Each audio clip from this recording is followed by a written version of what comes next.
Good morning and welcome to the College Goals FAFSA and WASFA training. My name is Christina Winstead and I'm the Program Associate for Outreach here at the Washington Student Achievement Council, and I'm excited to talk to you about the FAFSA, the WASFA, and a line by line of the screens you'll be seeing and working with students in both of these applications for financial aid.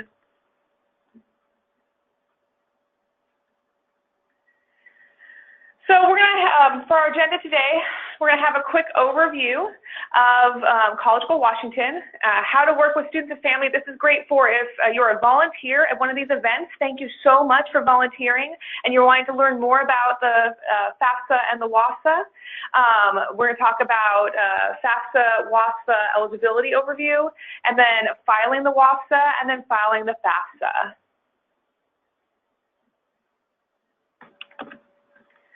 So the 12-year campaign, we are a combination of three campaigns, really. It is the American College Application Campaign, College Goal Washington, and then the FAFSA Completion Initiative.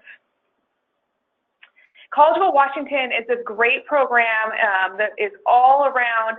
There's different types of programs just like this in every state, and really the goal is to help families and students complete either a FAFSA or a WASFA, so one financial aid application. That's a critical process to make sure that they have the funding that they need to be able to complete their educational and post-secondary goals. It's administered by the Washington Student Achievement Council, a state agency here in Olympia, Washington.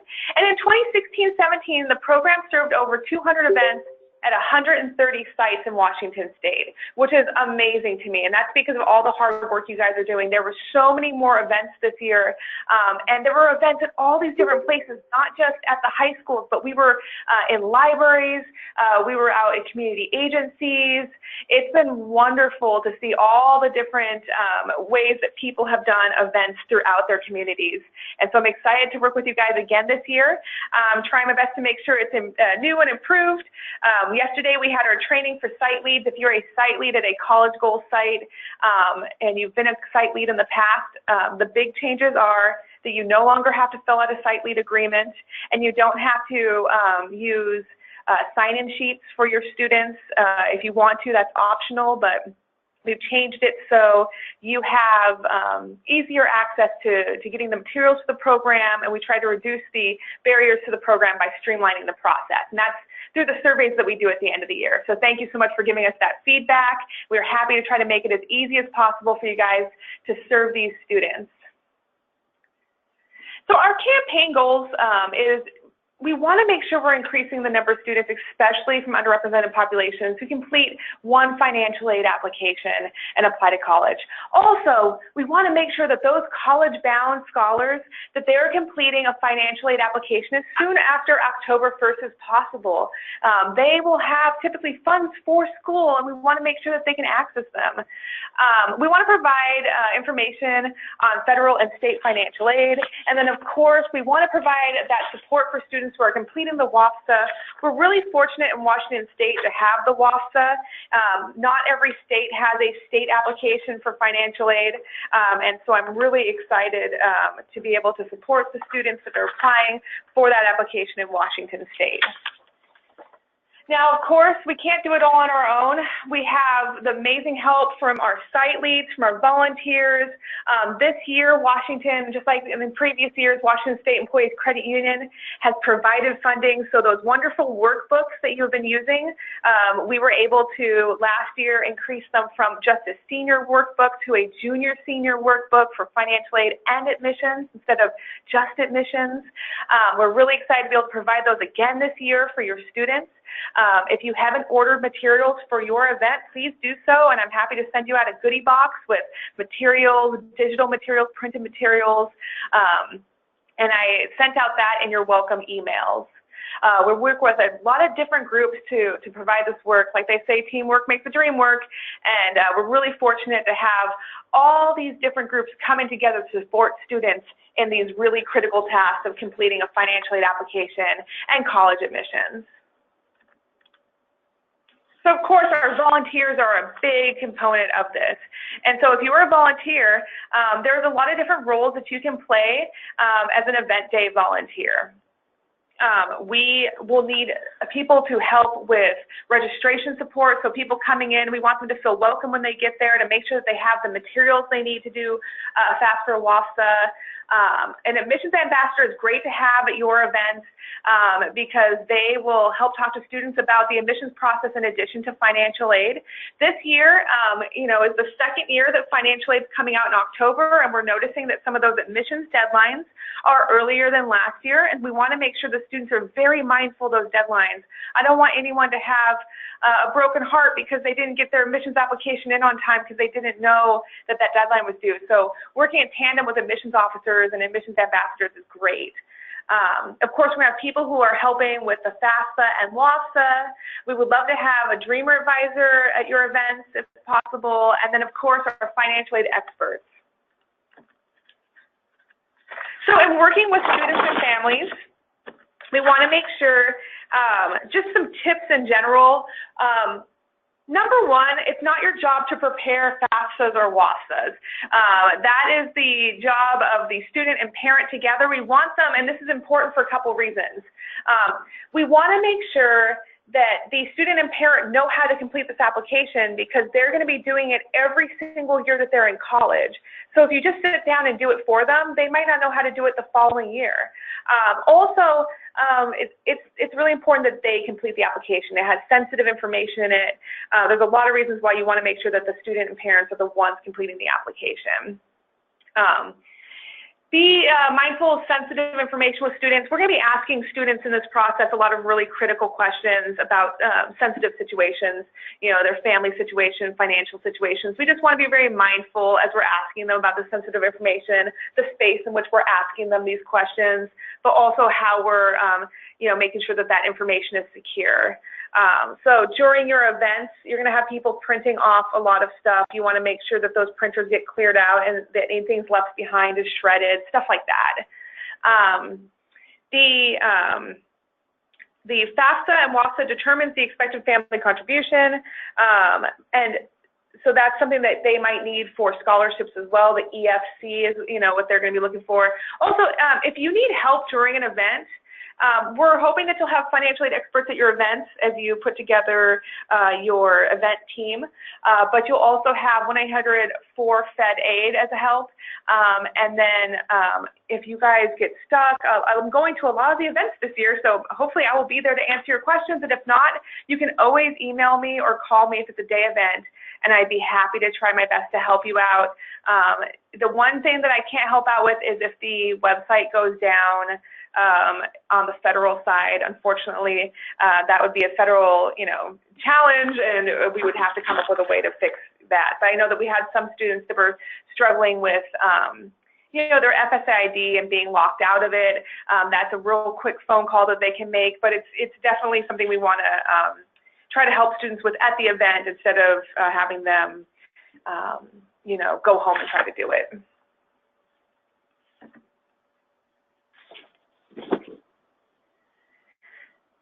So eligibility overview and WASFA, we want to make sure that for applying for state aid that we're having students apply for the correct application.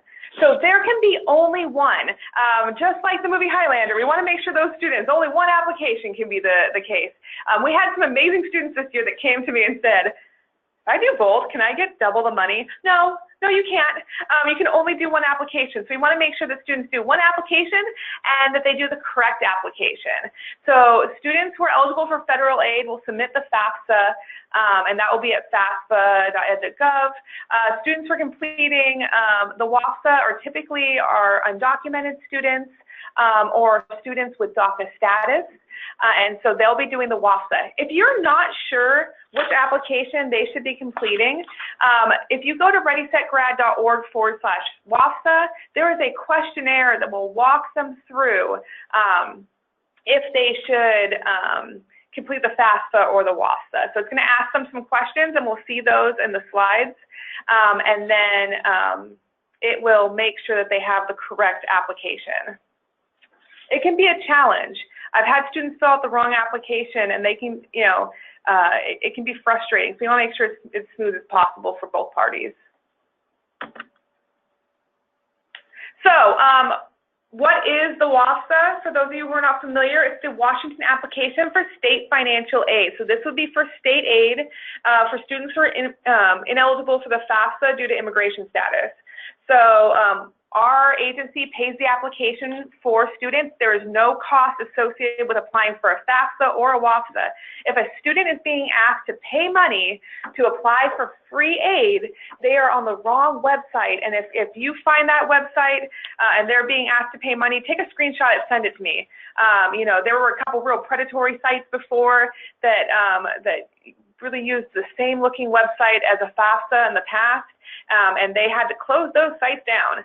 So if there's a website that your students are being asked to pay money to submit these applications, send me a screenshot so that we can make sure people are aware of that. But you want to make sure they're the correct application.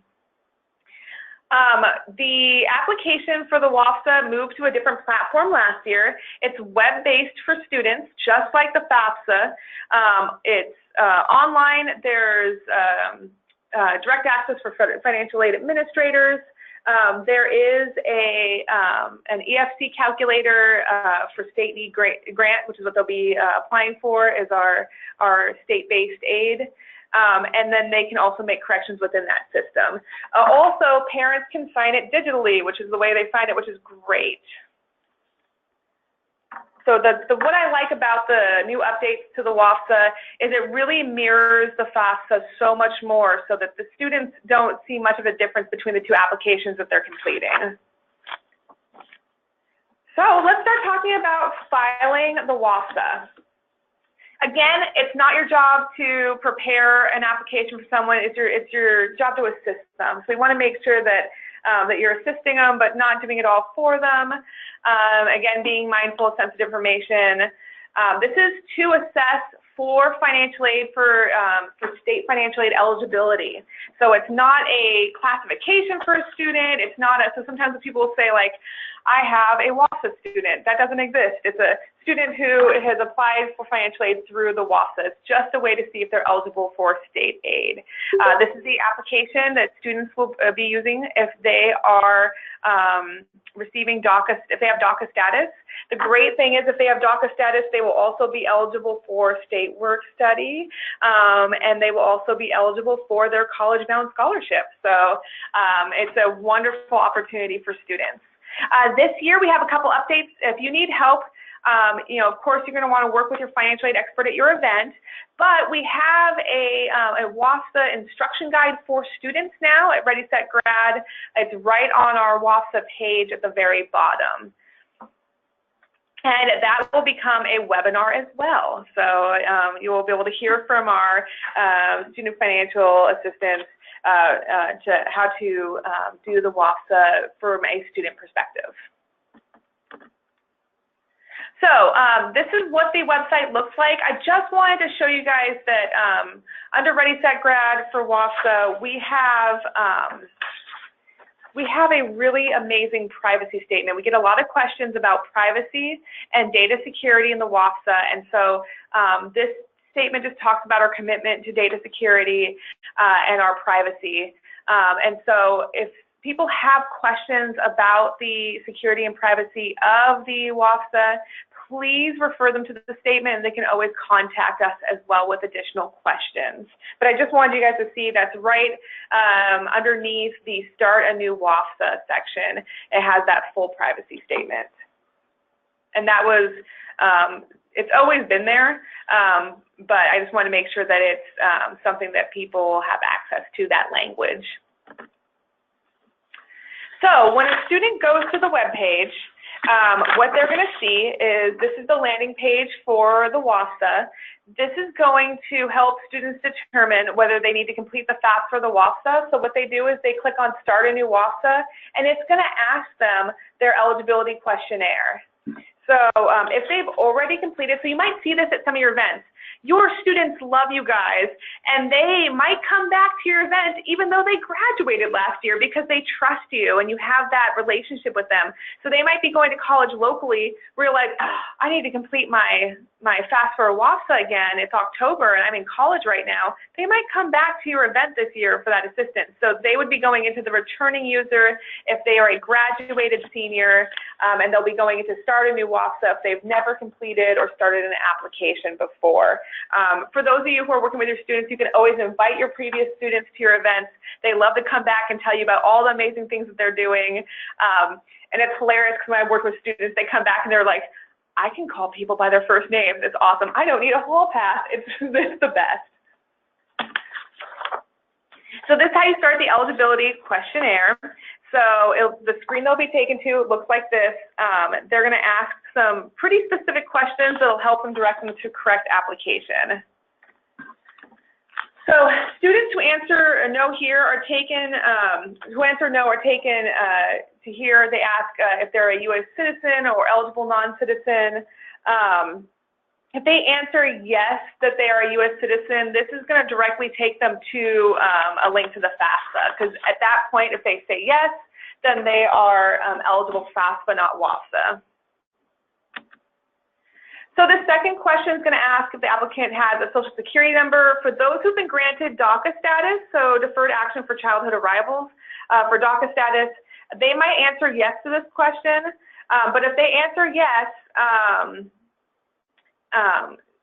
we want to make sure they're still doing the WASFA, not the FAFSA. So if they have DACA status, then they're still going to do the WASFA instead of the FAFSA. This is just to make sure that the student will meet both the residency requirements before entering college, so that they are graduating from a Washington State high school or obtaining a GED and living in Washington for 3 years prior to and continually since getting that high school diploma or equivalent.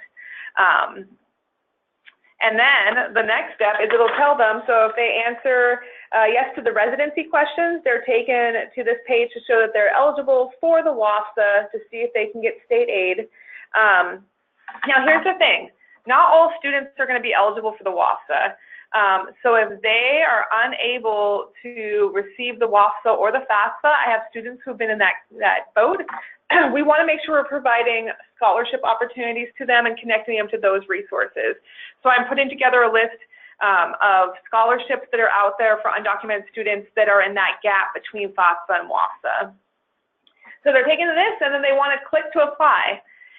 The first step for them to apply is that they're going to create, so this gives them the information about it, and then they are going to complete a quick account creation. So kind of like, you know, how they do the FSA ID for the FAFSA, this is going to help them create their account for the WASFA. So they're going to enter the information. It looks like a registration page. It's a lot of personal information. I highly suggest that the student makes their user ID something that they can easily remember. And that's, you know, just one of those things. They will forget their user IDs pretty quickly, so they at least need to mark it down somewhere. Also, email addresses. This is my soapbox about email addresses. Students are not going to have access to their school email addresses, and so after they graduate high school, so you want to make sure that they're using a personal email address, but this is when they want to make sure that they are creating, and I say this for all students, a professional email address. An email address that will not make an admissions officer blush. As someone who's had to read student email addresses while doing admissions, I had a boss that would slide me the funny ones, and it would be embarrassing. You want to make sure this is what they're going to be using to send to admissions officers, that it's something professional. So then it's going to take them to the very beginning where they're going to start a WASFA, walk through the process. So they're going to start a WASFA, they're going to select their schools, and they're going to sign it.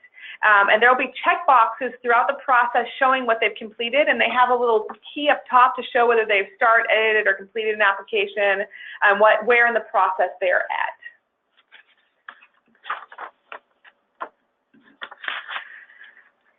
So So this is just basic student demographics. You can see on the left-hand bar there, the little cycle thing means it's in progress, and then as you complete each section, it's going to check it off.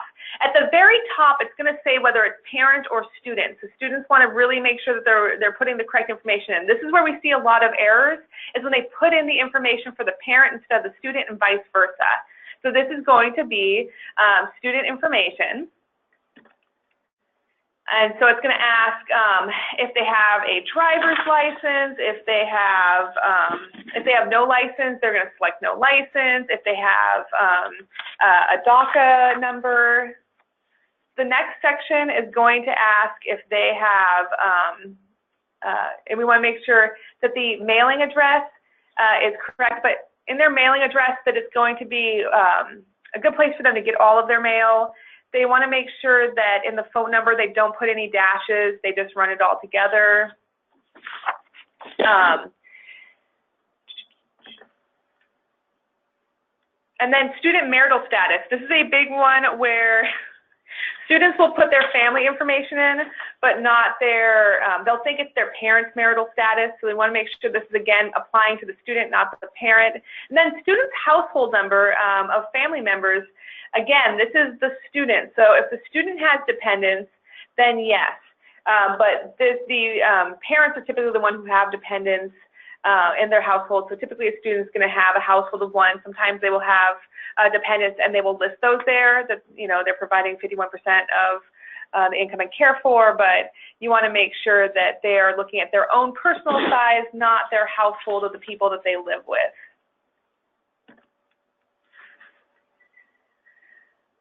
Again, it's going to ask about DACA status. This is in just our Washington State information. This is where students are going to add their residency information as well as their high school information. So it's going to ask what school they're going to, their state of residence, and how long. So if they've lived in the state since before, it'll be 2013 on this new one. The next is going to be their educational plan. So this is going to be typically for your students. They're going to be a first-year student that has a freshman who's never attended college. We want to make sure that when they're doing this, that they are correctly selecting the right degree type as well. I've had some students accidentally pick graduate degree because they're graduating from high school and they think that they're a graduate student then. And so we want to make sure they're picking, either their associates or bachelor's, whatever the degree they're going towards. But I had several students that were like, I don't know why I didn't qualify for aid. And I'm like, it says you have a bachelor's already. So you want to make sure that they select the correct one. And then, of course, it's going to ask about work study. So if a student has DACA status, and they're interested in work study, they can select yes. If they're not sure, I encourage them, to select I don't know instead of no, because they may decide like, hey, I really do want to do this work study thing. Work study jobs are wonderful. As someone who has worked work study and as someone who has worked with work study, I just think they're great opportunities where you can work while going to school, knowing that your job supports that you're a student first and foremost. They don't put you in a lot of conflicting shifts like some other jobs will do during school, and you get to do some really cool activities. So the next section is dependency determination. So it's going to ask if they were ever an emancipated minor, as determined by a court in the legal state of residence. If someone had, other than their parent or step-parent, have legal guardianship of them, as determined by the court. This is a big one that we want to make sure they answer correctly, is that any time after July 1st, 2016, did your high school or school district homeless liaison determine that you were an unaccompanied youth who was homeless or self-supporting and at risk of being homeless. We want to make sure, because that will trigger them typically not having to complete the parental income information. So for some of these students, getting the parental income information is very difficult, and we don't want to have to put them in that situation. So if they they're receiving a McKinney-Vento letter, things like that, we want to make sure that they answer these questions correctly. It's also going to ask if they were if a director of a emergency shelter or transitional housing program funded by Department of Housing or Urban Development determined that they were unaccompanied minor or homeless youth, or was self-supporting and at risk of being homeless, as well as if the director of a runaway or homeless youth basic center determined that as well. So there's a lot of questions on there that are very personal, but I encourage students, to provide a space that they feel comfortable in answering those accurately, so that they don't have to provide information that either they don't have access to or that's a challenge for them to get. So that will help them determine whether they're going to be considered dependent or independent. Dependent students are going to have to provide parental information. Independent students will not have to provide parental information. Just because a student, so there's a lot of situations where a student is paying for some of their stuff but not all of it, or maybe they don't live with their parents but they're still receiving financial support. We want to make sure we're using the dependency determination that's on this application is determining whether dependent or not. I have students will tell me, no, I'm independent, and they don't understand that they're still receiving a certain percentage of support from their families. So we want to make sure they answer it accurately, so that they can get their application done correctly. So student income and tax data, this is the next section. So if a student filed taxes, this is where they're going to put their tax information in. A lot of our students will not have completed a tax application for the last year, and so typically they don't have a lot of information that they have to put in here, but some do, and we want to make sure we encourage them to bring their taxes to your financial aid event. Again, this is the more income and tax information for the student, not for the parent. It's going to ask income earned from working, and then any federal benefits that they've received. This is going to be the child support that was paid. So for this portion right here, we want to make sure that if they paid child support, typically they're going to be independent anyway, but that they're putting that in there. And this is not where they're going to put information if they've received child support, their parents are receiving child support on their behalf. That's in the parental section for child support received, not child support paid. So after that, the student's going to enter their untaxed income. And so it's going to ask them if they have received military assistance, just the same questions that they're going to ask the parent. And then it's going to check off that the student income and tax and data is all completed, and we're moving on to the parent now. So at the top you see it's parent information. I encourage to save the application. As they go along, it saves at each page. But if they have to leave, make sure that they save and then exit the application so no one else can get access to their information. So for the parental page, it's going to ask about the same questions: marital status, number of members of the family household. So this is where the parent's going to put in the entire household that are their dependents. And that typically includes the student. The number of people who are going to college within that household. They're going to enter in after that some more demographic information. If the parent does not have a social security number, they just put in all zeros for the SOCH. So you don't have to enter the dashes, that automatically shows up. The last name populates from the student section, so the parent, if they have a different last name, will need to change that manually. Just as a heads up. Then it's going to ask for the parent's income, tax return status, and then tax information. So this is where they're going to need their 2016 taxes for this upcoming year. So they'll be completing the 18-19 FAFSA, and they'll be using 2016 taxes. So they'll be entering in their tax information. This is where they will enter in their information for child support payments made. And so this is the payments that they made, paid by the parent, not the amount that they're receiving. Then the untaxed information. That's where they can enter on that second question any of the child support payment that they have received. And then information about any other untaxed payments they've received through their 2016 year. After the parent has completed their information in this application, it's going to move them then over to the student school list. So this is where the student can enter up to 10 schools that they're interested in getting their financial aid information to those schools. So any school that the student's interested in attending, they want to put them on here. Even if they're like, this is my reach school. That's why there's 10 spots there. So if they don't put the school's name on there, they will not send that information out to that school. Only the schools that are listed will be receiving this information. So we want to make sure that they're completing that with all of the school's information. It's really important also that if they're applying to branch campuses, that they apply, typically they'll be applying and sending that information to the main campus.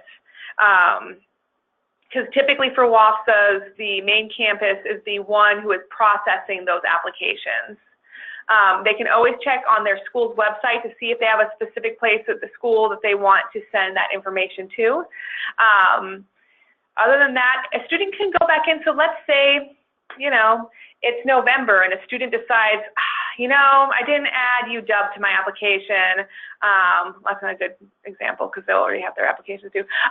Or even like I've decided, hey, I want to have, you know, this community college added on here. They can go back and add schools. They can just only have 10 at a time though. After that, students can view their forms. So they can view and see all of the information. It opens up in another tab, all of the information that they have entered. Then the student's going to sign their form. So this talks about disclosure, how information is going to be utilized. And then this just talks about the electronic signature hardware and software requirements, so requirements for the computer to be able to process that digital signature. Then the student's going to go in. They're going to use the password that they developed to access the site when they were building their account. They'll put their current city and state in there, which comes from their information from demographics. And then that's how they will sign their application. The next step will be for the parent to sign the application. So the parent is going to sign this application digitally. They can invite the parent to sign with an email. And so they invite the person to the parent or guardian to sign the application. Then they build an account and then they sign it. After the WASFA, just so you can see kind of what happens, make sure that the parent digitally signs and submits that application if applicable. It can't be processed until that parent signature is on there. If a student decides to go to another school or have their information they want to apply to another school, make sure they update it on their applications. Apply for scholarships. I will say it till I'm blue in the face. Scholarships, scholarships, scholarships. There are so many scholarships out there that go unawarded. We want to make sure students utilize as many opportunities for financial aid as possible. And so when we talk about financial aid, a lot of people think it's just a one application and done, whereas I see it as an umbrella and an ongoing effort to pay for your schooling. So I encourage students apply for financial aid, but also apply for scholarships. And then college acceptance letters and financial aid awards typically begin arriving in March, some of them a little later, some a little sooner. Typically, four-year schools want you to respond by May 1st to accept that aid. If a school contacts a student and they need additional information or supplemental information, the student needs to contact that school as soon as possible with the information that they are requesting. It means they cannot complete your financial aid application and thus not give you a financial aid award until they have that information. So this year in Washington State, I know on the FAFSA side, we had over 2,400 students that did not complete their FAFSA accurately and were we're unable to have processed applications. We want to make sure that students are responding in a timely manner, and that's why they need to be checking those the email addresses that they provided frequently to make sure that they don't miss any of those emails. Also, they typically only send those emails once, maybe twice. So you want to make sure that the student's following up. And if they get a letter, like an actual hard copy letter, when I worked at the college, you wouldn't believe how many times students would come in with the letters still sealed and say, "What's this about?" I felt like Johnny Carson, like I should hold it up to my forehead and say, probably didn't submit all your stuff for financial aid, or you've been picked for verification.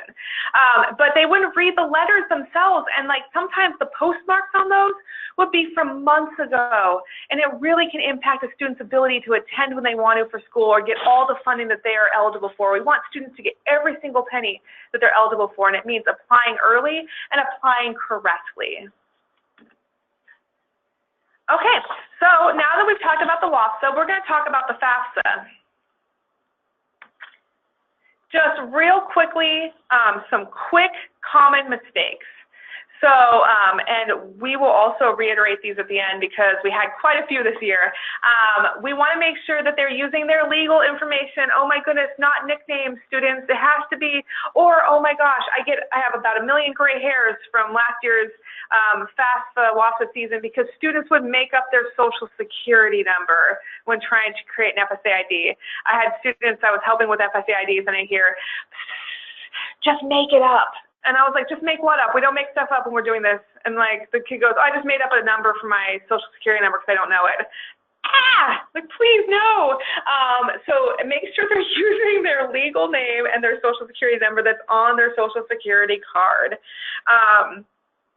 It makes it really difficult because to apply for the FSA ID, it has to match the name and social security number. And to unassociate those two numbers together, you have to make sure that like if they have to call the number, it has to be something they do over the phone to have them unassociated. Income. Make sure it's as accurate as possible, like when it comes to, especially like they're going to ask them about how much is in your account right now. Sometimes students, you know, they will all have their taxes typically done, but I had a couple parents that did not have their taxes done last year, and we want to make sure that they're estimating as accurately as possible. Making sure they bring their tax information with them because that data through the DRT is going to be masked this year. Marital status, and we'll walk through kind of who the parent is and marital status, but using the correct marital status, and then making sure the household size is the household size for the person that are asking the information for. So if it's the student, it's going to be the student plus any dependents that they have. And that's the same for a number of people in college. So if the student says they have a household of 1 themselves, but 4 people are going to college, it's going to come up as an error because there's only 1 person in the household. So they want to make sure they're entering it in accurately. The biggest one for FAFSA mistakes last year, the number 1, I should have done a top 10, but the number 1 FAFSA mistake for 2016-17 campaign was completing the incorrect FAFSA year. So students would complete, last year they were supposed to do the 17-18 FAFSA because they'll be going to college during the 17-18 school year. I had a lot of students complete the 16-17 FAFSA because that's the school year they're currently in. And then all of a sudden I get a call from a counselor saying, I'm in the portal here looking for the student. I know they completed the FAFSA. They completed it in my lab. I saw a student aid report. And then I'd always ask what year is on top of that student aid report. So you want to make sure, and if they did the wrong year, we call it the practice FAFSA, and they just go back in and redo it for the correct year. But we want to make sure these seniors who are going to be starting here in a couple days now, have already started, who are graduating with the class of 2018, they'll be doing the 18-19 FAFSA. So they'll be doing the 18-19 FAFSA, and they'll be using 2016 taxes. So I just want to point out the dependency determination, that there's those critical questions in the detention determination to make sure that they can really want to make sure that they're answering these correctly so that they don't have to provide parental information that they don't. So we want to make sure that they are answering, especially the anytime since turn of age 13, if they were in foster care, dependent, or ward of the court, that they're emancipated minor. All those ones are really critical that they don't want to pass over really quickly. They want to think about and answer correctly. Also, if your student is has been at risk of homelessness, or they have a McKinney-Vento letter, that they have copies of the documentation before they leave and graduate high school, that they have everything in one folder so that they can provide documentation to if they get selected for verification.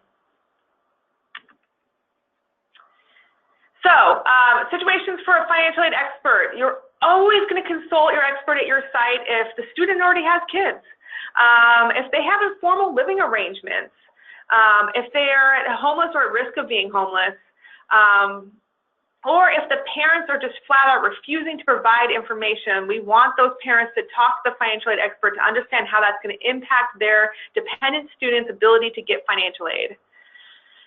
Sometimes consult the financial expert if you have situations with foster youth or youth in foster care, emancipated minors, or legal guardianship. But we really want to make sure that those situations where it's going to be kind of challenging questions, that we have a financial aid expert answering them.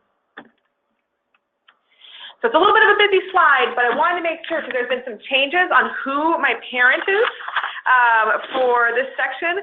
If you have already ordered materials, I have put a flash drive in your goodie box that has this infographic on it so that you can print them for your event and leave them out on the computers.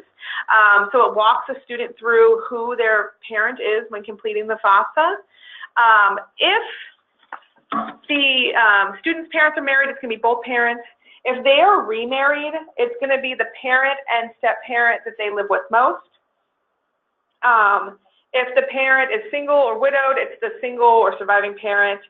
This is the big one. If they are unmarried, separated, or divorced, but they are still living together, they want both the parents' information. So the big one was if they were divorced and they were still living together. I think last year they wanted it just as one parent's income. But if they are living together and in any of those situations, they want both parents' information. And then if they're divorced or separated and not living together, it's the parent you live with most. This, again, is that real sticky situations where you're asking this could be some real raw emotions that come from this, especially if it's recent changes. So we want to provide a space to answer these questions, and also the ability for them to assess it themselves, maybe if they don't feel comfortable asking that question. Again, just want to make sure that if students have ever been in foster care, that they're answering this question correctly, because it will help them in completing the application accurately without having to enter in parental information.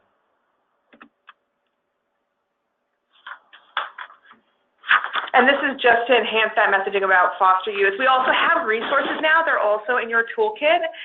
That is a trifold that is for those in foster care and alumni of foster care, that lets them know about all of their opportunities with financial aid, with going to, there's some really cool college preparation camps and other activities available to them that just really prepare them for college.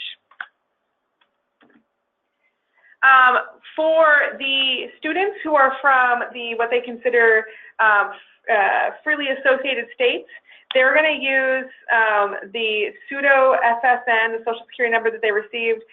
It starts with a 666, so they're going to put that right there in the Social Security number section. Again, this just really talks more in depth about that. We just want to make sure that they're putting in, instead of putting all zeros, that they're putting in the correct number. Okay, what is your legal state of residence? This is the legal state of residence as well as when did they become a resident. So this is to help determine residency for tuition, making sure that students don't go past this without answering it thoroughly. I tell students, read the question, answer it in your head, read it again, and then answer it on the screen. I know that they won't do that, but we want to make sure. I had students that did not pick this correctly, that they answered it incorrectly and then had to go back and do a full residency application because they also put it on their admissions application the wrong way. We don't want them to trigger a residency status that's incorrect because they will be paying typically a higher tuition rate. For neither citizen or non-eligible non-citizens, we want to make sure this just talks about the application, the different visa statuses.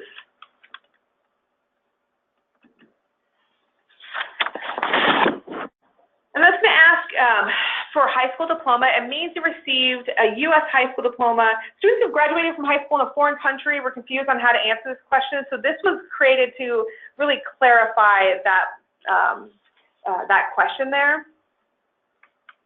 Specifically, I'll get students who will ask me this about military-based high schools outside of the U.S. So if they are a U.S.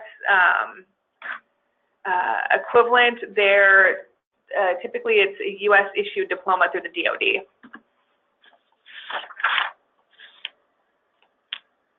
So this is just the updated language, who's considered the parent. They updated the language used to define a legal parent. It now defines who is not a parent. So before, it did not have that clarification. Also, the infographics can be linked on here, so if someone's really struggling, you can get that infographic on there to help who's considered as the parent. Okay, the FSA ID, this is the first step to the FAFSA. So your students are going to do an FSA ID before they start the process. Some students already have them done. If you have your toolkits already, there is a FSA ID worksheet in there created especially for you.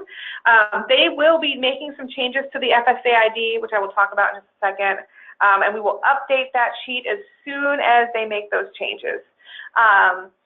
There is also a digital copy in your digital toolkit if you've ordered materials. That's why if you haven't ordered materials yet, order materials because we want to send you all this really cool stuff. So the FSA ID is going to be, it replaced the pins from back in the day. Most of our students don't even know what pins are, but the parents are going to know what the pins are. The FSA ID is what a student and a parent are both going to need to create their own to be able to sign the application, and then also to be able to use that data retrieval tool for the parents. Big things about the FSA ID. Number one, the student and parent have to have separate email addresses. They can't use one email address to attach to both FSA IDs. It has to be independent email addresses. Again, why the student needs to create a professional email address that's not their school email address, that's not their parent's email address.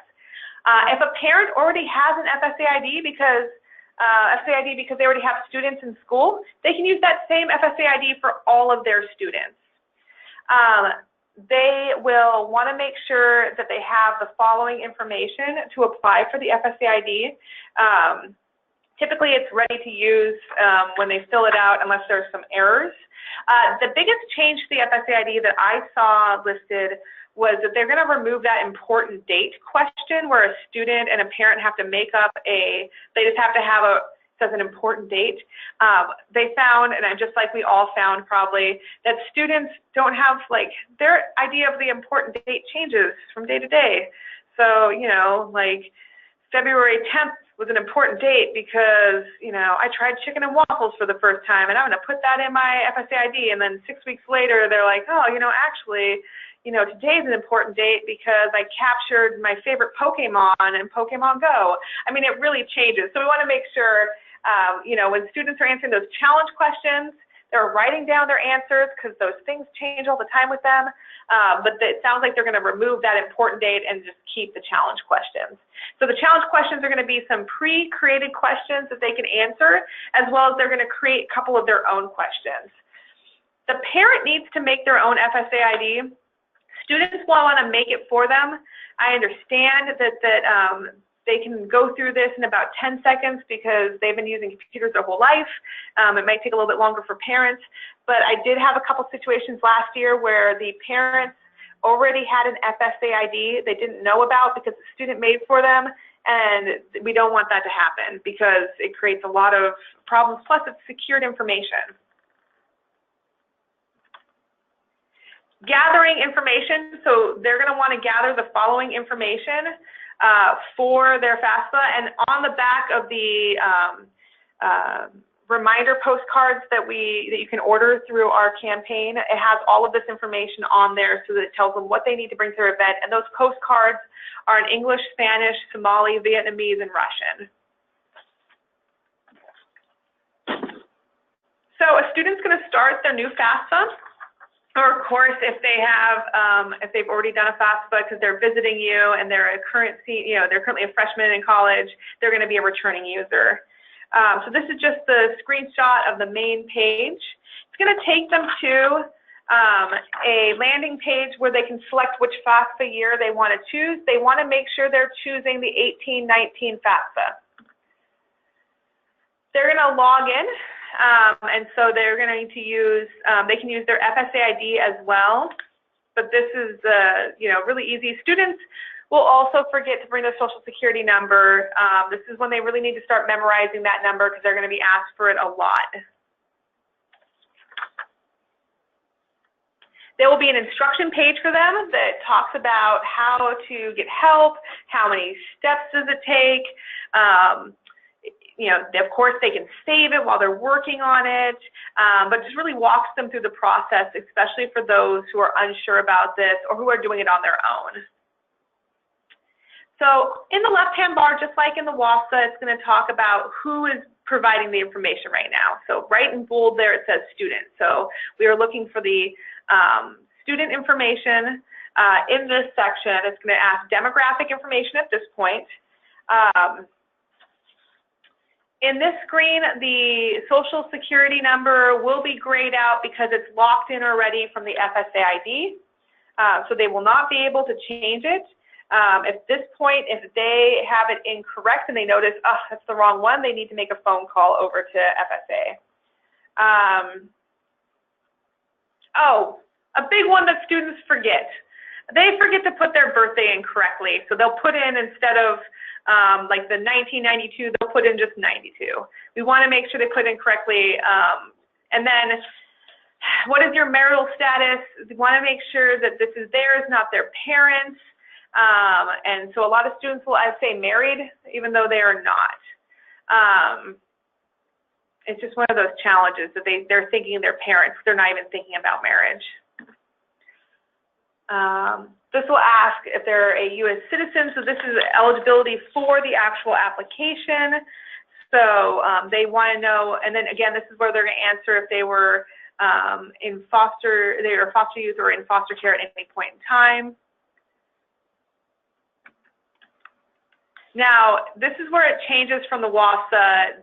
Their next step is they're going to ask them about the high schools that they currently are, the high school they're currently attending. Make sure they enter this in correctly. So if they don't enter this in correctly and they don't confirm it, sometimes it can be a challenge matching this data to the FAFSA portal that you're using to track your students. So making sure that they enter the correct school in is critical. And this is where it changes because instead of at the end of the application, they ask for the next step that the students select the colleges that they're looking at attending. Just like with the WASFA, they can pick up to 10 schools, fill up all those spots with the schools that they are interested in applying to. Students can select what schools in a priority that they want, that they are interested in attending, so they can actually move a school to the top of the list or the bottom of the list. It's just one of those ways that they can really kind of track which schools they're truly interested in. And then now we're going to go into the dependency determination. This is to determine if they need to provide parental income information or just their own. Now, if they select that they were in foster care and it says they don't have to provide parental income, it's going to say, or parental information, it's going to say, you don't have to, but would you like to?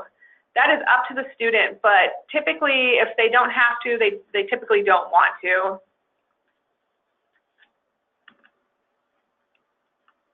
Oh, and then on that screen also make sure that they are working on the correct, so the beginning of the school year, they're working on, it's going to ask if they're working on a master's or a graduate degree. Again, students will think the graduate degree is because they graduated from high school, that they are not. They're actually working on their bachelor's degree. This will tell you the dependency status results. So this is what happens when they are considered dependent and asked that they need to, required to provide parental information. If they are unable to provide parental information, this is really where you want to connect that family to a financial aid department so they can understand how that impacts their student. Then it's going to move on to the parent demographics. So now it's going to start asking about the parents, the parent marital status, and of course, you know, it's got the parents demographic right up top so that they know they're in the correct section. It's going to ask general information, social security numbers. If the parent does not have a social security number, they're going to enter in all zeros. So they want to make sure they enter that, the family's household size and how many people are going to college. It's going to ask up here if they've already completed their 2016 taxes and how they filed. This is where they can transfer over to their FSA ID. It's going to ask for their FSA ID and then transfer over to the data retrieval tool. So data retrieval tool will be back next year. I know that people were worried that it wasn't, but it is going to come back in a modified format. So it will ask them if they want to use the DRT. It's going to transfer information from the IRS. Here are your updates. It will be available October 1st for the 18-19 FAFSA. It voluntarily transfers 2016 tax data, so it's all voluntarily at this point. Transfer information will be masked. So it means that instead of being able to see how much money was on those for each category in your taxes were listed, it's just going to say transferred from the IRS. Only the schools and state agencies can now view this data, but the parents cannot view their own tax data. They are no longer able to view that, so they've removed view from the instructions. Corrections, if they have a correction to their financial situation, they need to contact their financial aid office. So if they have corrected their taxes after they do the FAFSA, they want to make sure they contact the financial aid office.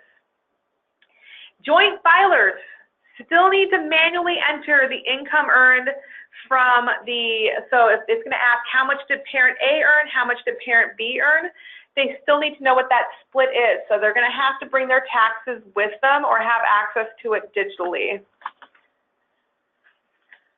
So this is kind of what it looks like. They're going to enter in their information. The address is going to be the address that was on their taxes exactly. So it has to be exactly the same on their taxes or it won't transfer that information over. When they pull it up, it's just going to say, when you transfer it over, it's not going to show a viewing of this. All of that data, though, that's there is going to be masked in the 18-19 FAFSA, so they won't be able to see anything. So they'll ask if they want to transfer it, it transfers over. And then it'll just say transferred from IRS, but it will not show an amount there anymore up top. It will just say transferred over where the amount is. So again, the parent's not going to be able to see what that income is. It's from their own taxes. I know that that's going to be a challenge this year, and we're working on some tools to help families as they go through this process. Then it's going to ask them if they, especially if they did not, so if they're putting in their information here, they decide not to transfer. So you're going to have some parents that are not going to want to transfer their information over through the DRT. They're just going to need to manually enter in the information listed here. They're also going to make sure that they select correctly the other additional financial information and then select any untaxed income they may receive so they can enter it in. Again, it won't show the amounts on here. It's just going to show transfer from the IRS. Then it's going to ask about additional assets. So these are the questions that can be, I have parents that get a little embarrassed. They don't want to put in the amount that's in their cash savings and checking. I usually at this point, like, I'll answer their questions, but I just kind of look away because people, you know, don't want people to know how much is in their account, and that's totally understandable. It's going to ask about assets. So assets are cash, savings, and checking accounts. Investments are real estate, trust fund, stocks, other commodities. We want to make sure that the net worth of investments does not include real estate that is your home that they're living in. So I have families that have entered in the value of their home, but it's their individual only home that they're living in. They don't own additional real estate. That's if they own additional real estate, rental properties, things like that. If the student then has tax information of their own, it's going to ask, do you have your own taxes? They're going to enter that information in as well. It's going to be the same as the parents, but just with their own information. After that, they're going to sign and submit. So they're going to do this with their FSA ID. It says pin up there, that's because this is an older screen. We will be using the FSA ID this upcoming year. Both the student and parent will sign with the FSA ID. If the parent does not have a social security number, they will need to print and submit. So that's the other option, is to print and submit it. It does take a little bit longer, but if the student, the parent does not have a social security number, that will be the option for them. I encourage you, at your event, if you have maybe additional envelopes that you can give to parents so that when they print it, it goes right into an envelope and they can write the address right on there. I typically have, like, if I'm at your event, hit me up, because I always have stamps in my purse, because I've been to enough events where I find that just writing out the address on an envelope and putting a stamp on it is that barrier. So we want to make sure that, you know, they can get that out as soon as possible. Then they're going to get their confirmation page. I encourage students to print this out for their records. It's going to give them some estimates. It's going to give them their EFC, but it's also going to tell them at the top that it's the year of the confirmation page. So if it says 17-18 confirmation page, they did the wrong year. If it's 18-19 and they're a senior, they did the correct year. Again, just really quickly, those errors we talked about earlier, just because, I mean, I had dozens of students that did the wrong FAFSA year, and I just want to make sure it's very clear what they should be doing. And then household size, real estate. We want to make sure that these are the most common errors that we can try to prevent. After the FAFSA, so the students are going to submit their applications for admissions around the same time. They're also going to provide any additional financial aid documents that are requested, any supplemental documentation. That all goes to the college. Then the colleges are going to send out their acceptance letters and financial aid awards. The students are going to respond by the date listed on the application, and if they have selected a loan, they're going to go ahead and start that loan process, and then they will receive their financial aid money. Now, a couple things about receiving the money. They will not just get like a handful of cash. I had students when I worked at a community college that would show up, hand me a FAFSA, and say, so when do I get my money? Do I get it today, tomorrow? They will typically get a check if there's an over the amount of tuition and fees. Some schools will give them, this is a scary thing, but like a prepaid, like almost like a debit card, like a prepaid credit card that has the amount on there. I tell students, go directly to the bookstore with that and buy your supplies first, because it's real easy to go and buy a PlayStation 4 with that. We don't want that to happen. We want them to have the supplies they need to be successful in school. So that's just a quick overview of the process. I know that it is a daunting process for students, but we are here to help you and your students as you go through this process. If you have questions at any point in time, please feel free to contact me. I am so thankful that you are here to help students. I'll be re-recording this webinar on September 26th so that you can see the brand new slides. I will also have just like a real short list of the updates as well. Thank you so much for joining me, and have a wonderful day.